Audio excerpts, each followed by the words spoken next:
maamul goboleedyada iyaga naftigoodu qof walba si ha u arko waa qayb ka mid ah debate-ka socda oo dowladnimadeena ay ku dhismayso oo aan ku fasirayno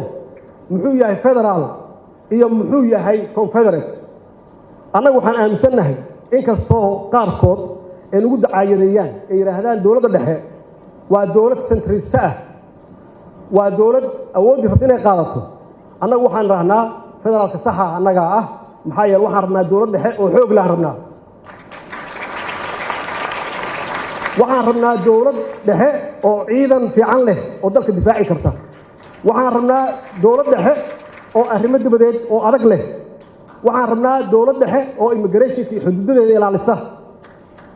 waxaan rabnaa dowlad ciidan adag leh dhaqaalaheedana iyadu kontroolsho karansigeeda iyadu kontroolsho dowladda dhexe aan rabno waa noocaas aniguna waxaan u arkaa inaan nahay pro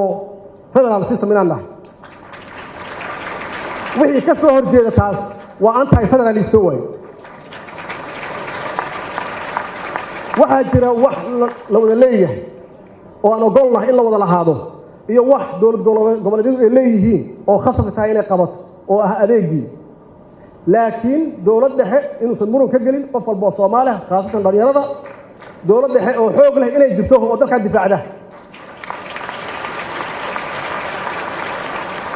wixii ka soo haro waxa leeyahay confederate annagana confederate ma doonayno ama loose federalism ma doonayno macnaheedu waxay tahay wada shaqayn fiican naga dhaxaysa laakiin debate yaan ku jirnaa idinkana waxa la rabaa debate-kaas inaad qayb ka noqotaan oo aad nasaxdaan annagu haddaan khaldannahay xitaa nasaxdaan iyagana aad saxdaan haddii khaldan yihiin